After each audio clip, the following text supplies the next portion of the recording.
ఎన్నో ఆకాంక్షలతో ప్రత్యేక రాష్ట్రం కావాలని, ఈ ప్రత్యేక తెలంగాణ రాష్ట్రంలో ఉన్నటువంటి ప్రజల జీవితాలన్నీ కూడా మార్పు చెందాలని, నిధులు నీళ్లు నియామకాలు ఆత్మగౌరవంతో కూడినటువంటి తెలంగాణ రాష్ట్రం ఏర్పడాలని, అందులో అందరూ అభివృద్ధి చెందాలనేటువంటి ఆశతో తెచ్చుకున్న తెలంగాణ రాష్ట్రం ఒక దశాబ్ద కాలం పాలన చేసినటువంటి గత ప్రభుత్వం తెచ్చుకున్నటువంటి ఈ తెలంగాణ రాష్ట్ర వనరుల్ని, ఆర్థిక వనరుల్ని, సహజ వనరుల్ని, మానవ వనరుల్ని అన్నింటినీ కూడా అనుకున్న లక్ష్యాల దిశలో నడిపించకపోవడం కన్న కళలన్నీ కూడా కళ్ళలుగానే మిగిలిపోయాయి. ఈరోజు ఆర్థిక పరిస్థితిని ఒకసారి చూస్తే చివరికి రోజువారీ ఖర్చులకు కూడా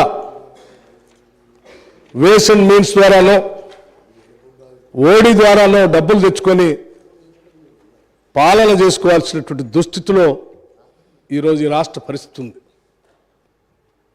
ఇటువంటి దుస్థితి రావటం నిజంగా తెలంగాణ ప్రజల యొక్క ఆవేదనని, బాధని దురదృష్టంగా నేను భావిస్తా ఉన్నాను.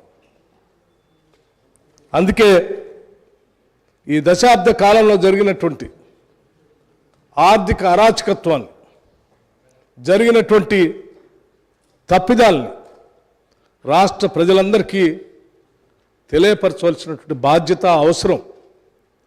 ఈ తెలంగాణ ప్రజల కలలు, ఆశలు, కోరికలు తీర్చాలన్నటువంటి ఆలోచనతో, లక్ష్యంతో తెలంగాణ ఇచ్చినటువంటి కాంగ్రెస్ పార్టీగా మా అందరి ముందు ఉన్నటువంటి బాధ్యతగా మేము భావిస్తూ ఉన్నాం.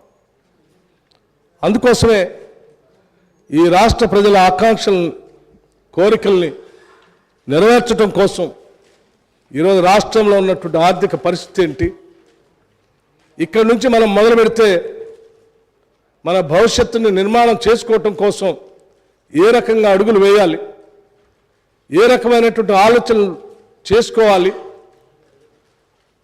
అని ఈ పవిత్రమైనటువంటి శాసనసభలో వాస్తవ పరిస్థితులన్నింటినీ ఈ సభ దృష్టికి, సభ ద్వారా రాష్ట్ర ప్రజలకు కూడా తెలియజెప్పి ఇక్కడ నుంచి కొత్త జీవితాన్ని, మార్పును కోరుకుంటూ ఒక అద్భుతమైనటువంటి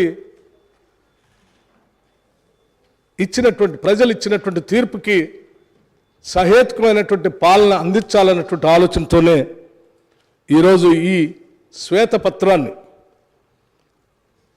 రాష్ట్ర ఆర్థిక పరిస్థితులపైన ఉన్నటువంటి మొత్తం విషయాల్ని కూలంకషంగా శ్వేతపత్రం రూపేణ ఈ సభలో ప్రవేశపెడుతూ మీ ద్వారా గౌరవ శాసనసభ్యులందరినీ, ముఖ్యంగా ప్రతిపక్షాలకు సంబంధించినటువంటి శాసనసభ్యులను కానీ, ఈ సభలో రాష్ట్ర ప్రజల ఆకాంక్షలు నెరవేర్చాలనేటువంటి ఆలోచన కలిగిన ప్రతి సభ్యుడికి తెచ్చుకున్న తెలంగాణ రాష్ట్రం ఈ భారతదేశంలోని అద్భుతమైనటువంటి పురోగతి సాధించడం కోసం మనందరం ప్రయత్నం చేయాలనే ఆలోచన కలిగిన ప్రతి సభ్యుడికి మీ ద్వారా నేను విజ్ఞప్తి చేస్తా ఉన్నాను. మేము ఈ సభలో ఇచ్చేటువంటి ఈ వైట్ పేపర్ని, శ్వేతపత్రాన్ని సంపూర్ణంగా అవగాహన చేసుకొని, అర్థం చేసుకొని, భవిష్యత్తు కోసం, ఈ రాష్ట్ర ప్రజల అందరి అభివృద్ధి కోసం సహేతుకమైనటువంటి సలహాలు, సూచనలు కూడా ఇస్తారని నేను ఆశిస్తూ ఈ short discussion white paper and finances పైన చర్చ మొదలు పెట్టవలసిందిగా మీ ద్వారా విజ్ఞప్తి చేస్తూ ఉన్నాను. Thank you. Now short discussion Shri T Harish Rao garu. ఇది ఇచ్చి 2 నిమిషాలు కూడా కాదు కదా అధ్యక్ష.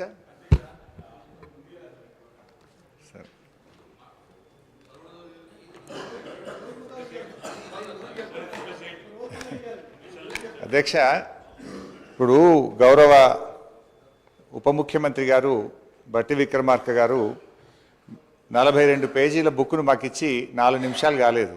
కనీసం ఇది మేము చదవకుండానే ఈరోజు మమ్మల్ని మాట్లాడమంటున్నటువంటి పరిస్థితి. నిన్నటి నుంచి నేను మన అసెంబ్లీ సెక్రటరీ గారిని, మీ ఆ కార్యాలయాన్ని కూడా ఈ సభలో నోటు మీరు ముందుగా ఇవ్వండి, అట్లీస్ట్ సభ్యులు ప్రిపేర్ అయ్యి రావడానికి ఉంటుందని చెప్తే ఈ నోటు ఈరోజు సభలో వారు లేచి మాట్లాడడం స్టార్ట్ అయిన తర్వాత మా చేతిలో పెట్టినారు. Then how a member can speak on this అధ్యక్ష?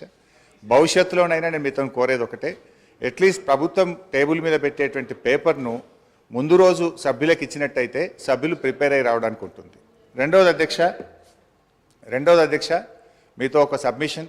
మీరు ఈరోజు కూడా కొత్త సభ్యులు 57 మంది ఉన్నారు, వాళ్ళు కూడా చక్కగా నేర్చుకోవాలి, సహకరించాలన్నారు. తప్పకుండా మేము సహకరిస్తాం. కానీ మీరు కూడా దయచేసి సభ్యుల హక్కులను కూడా కాపాడాలి. ప్రొటెస్ట్ అనేది మెంబర్స్ యొక్క రైట్. ప్రభుత్వం ఇచ్చిన సమాధానంతో సభ్యులు సంతృప్తి పడినప్పుడు ప్రొటెస్ట్ చెప్పే హక్కు సభ్యులకు తప్పకుండా ఉంటుంది. చాలా ఏళ్ళుగా మీరు సభలో ఉన్నారు, మేము ఉన్నాం. ఎప్పుడైనా సభ్యులకు ప్రొటెస్ట్ మీద తప్పకుండా అవకాశం ఇస్తారు అధ్యక్ష. కానీ మొన్న మీరు దురదృష్టవశాత్తు ఇవ్వలేకపోయినారు. భవిష్యత్తులోనైనా సభ్యుల హక్కులు కాపాడాలని, సభను మరింత హుందాగా నడపాలని, దానికి మా పూర్తి సహకారం అందిస్తామని కూడా మీ ద్వారా తెలియజేస్తున్నాం అధ్యక్ష. ఇకపోతే సబ్జెక్టులోకి పోతే ఈరోజు మాట్లాడతారా? నాకు అధ్యక్ష, గౌరవ సీనియర్ శాసనసభ్యులు హరీష్ రావు గారు డిస్కషన్కి సంబంధించిన అంశం విషయంలో ఇప్పుడే ఈ వైట్ పేపర్ పైన ఈరోజు మరి డిస్కషన్ స్టార్ట్ చేసి వెంటనే ఈ పేపర్స్ లే చేయడం జరిగిందని చెప్పారు అధ్యక్ష. వారికి కూడా తెలుసు, వారికి కూడా చాలా అనుభవం ఉంది. గతంలో కూడా అన్ని సందర్భాల్లో, ఒక్క సందర్భం తప్ప అన్ని సందర్భాల్లో కూడా ప్రతి షార్ట్ డిస్కషన్ పైన డిస్కషన్ మొదలు అవుతానే పేపర్స్ లే చేయటం జరిగింది అధ్యక్ష. అనేక సందర్భాల్లో మేము అటు ఉండి కూడా మరి పెద్దలు హరీష్ రావు గారు చెప్పినట్టు మేము కూడా అదేవిధంగా ప్రస్తావన తీసుకొచ్చాం. కానీ మార్పు తీసుకొచ్చే ప్రయత్నంలోనే ఉన్నాం. మేము మార్పు తీసుకొచ్చే ప్రయత్నంలో ఉన్నాము. డెఫినెట్లీ వారు చెప్పిన ఒక పాజిటివ్ అంశాన్ని కూడా మరి మీరు అనుమతిస్తే వచ్చే బడ్జెట్ సమావేశం నుంచి తప్పకుండా తీసుకెళ్లే ప్రయత్నం చేస్తాం అధ్యక్ష. వారు కూడా చెప్పినట్టు ఈరోజు నేను చెప్తా ఉన్నాం అధ్యక్ష, we are open for any discussion అధ్యక్ష.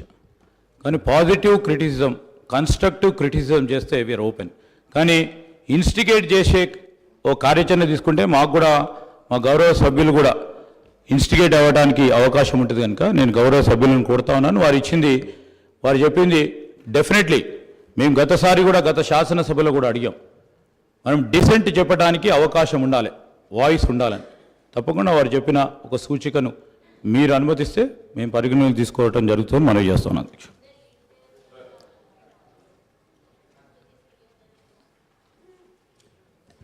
Honorable Speaker, sir. Sir, I thank you very much for giving me the opportunity, sir. Sir, I would like to make a small request.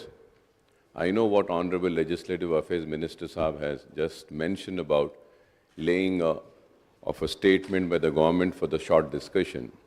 But as we all know that this is a very important subject, and we have to read so many pages, sir.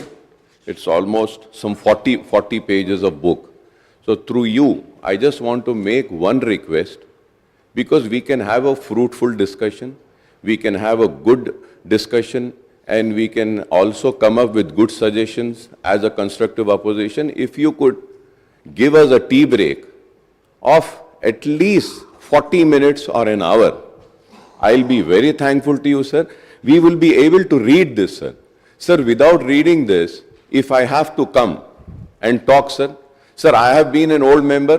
In the month of August, we had an assembly session, and in the August month, all the details were laid on the table of the House, then House, sir.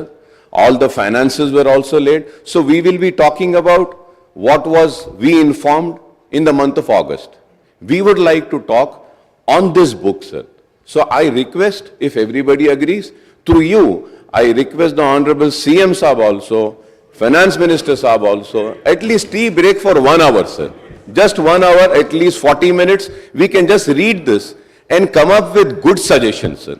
Thank you, sir.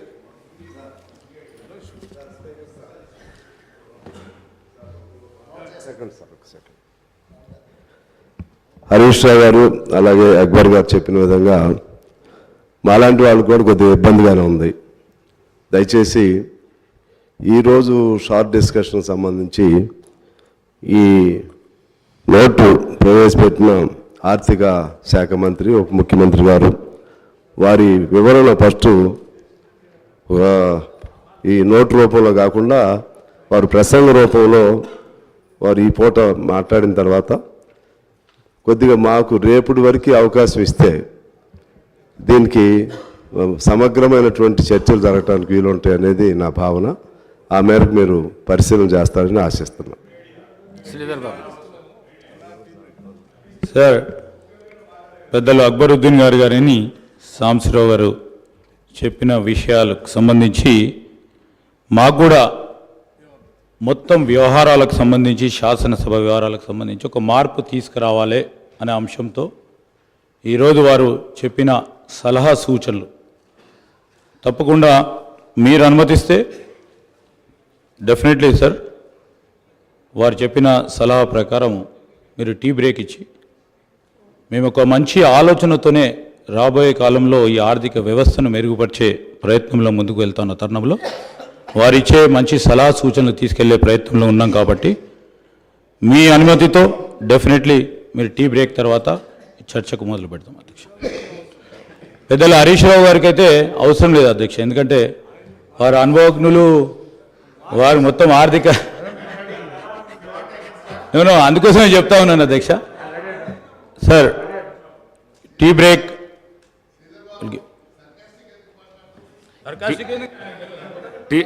Tea break for 30 minutes.